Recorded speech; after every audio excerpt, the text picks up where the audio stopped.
હવે ગોતીએ છીએ બળવાઓને વેમ દાદાનો કાઢવા, ગોતીએ છીએ મનસુખિયા ને વેમ દાદાનો કાઢવા, એ મારી પાડી દેવો છે જ્યાં મળે બજાર। હવે મિત્રો દેવી પૂજક સમાજના લોકો ખુલ્લેઆમ અત્યારે મનસુખ રાઠોડ વિરુદ્ધ મેદાનમાં ઉતરી ગયા છે। જે આ વાત કરી તો ખુલ્લેઆમ એવું કહે છે કે ભાઈ જ્યાં પણ મનસુખ રાઠોડ મળે તેના ખુલ્લેઆમ ગોબા ઉપાડી નાખવાના થાય છે।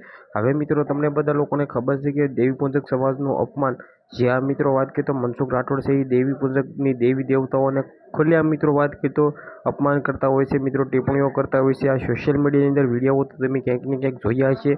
મેલડી માતાજી લઈને મિત્રો રખાદાદા વિરુદ્ધ મિત્રો વાત કરી તો ખુલ્લેઆમ મિત્રો ન કહેવાનું કહેવાતો હોય છે મિત્રો મનસુખભાઈ રાઠોડ।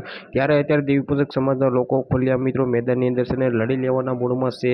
જે આ મિત્રો વાત કરી તો તમને લોકોને ખબર છે કે ગઈકાલે દેવી પૂજક સમાજના લોકો ખુલ્લેઆમ રાજકોટની અંદર રેલી પણ કાઢવામાં આવી હતી અને આવેદનપત્રક પણ દેવા ગયા હતા। જેની અંદર મિત્રો વાત કરી તો તમને લોકોને ખબર છે કે ભાઈ મનસુખ રાઠોડ વિરુદ્ધ કાયદેસરની કાર્યવાહી કરવામાં આવે, કારણ કે તે મિત્રો વાત કરી તો વારંવાર દેવી પૂજક સમાજ સાથે મિત્રો વાત કરી તો તેમના માતાજી વિરુદ્ધ મિત્રો ટિપ્પણીઓ કરતા હોય છે। ત્યારબાદ હવે ભાઈ દેવી પૂજક સમાજના લોકો એવું કહે છે કે હવે અમારાથી નહીં સહન થઈને હવે ચલાવી લેવામાં નહીં આવે। મનસુખ રાઠોડનો કાં તો ખુલ્લેઆમ ગોબો પડવાનો થાય છે, કાં તો મિત્રો વાત કરી તો તેની સાથે એવું કરવામાં આવે કે જે મિત્રો વાત કરી તો બીજી વખત ભાઈ માતાજી વિરુદ્ધ મિત્રો નત નવા વિડીયો સાથે મિત્રો વાત કરી તો ખુલ્લેઆમ ન બોલવું જોઈએ। બાકી તમને બધા લોકોને ખબર છે કે અત્યારે ખુલ્લેઆમ દેવી પૂજક સમાજના લોકો છે એ મેદાનમાં છે।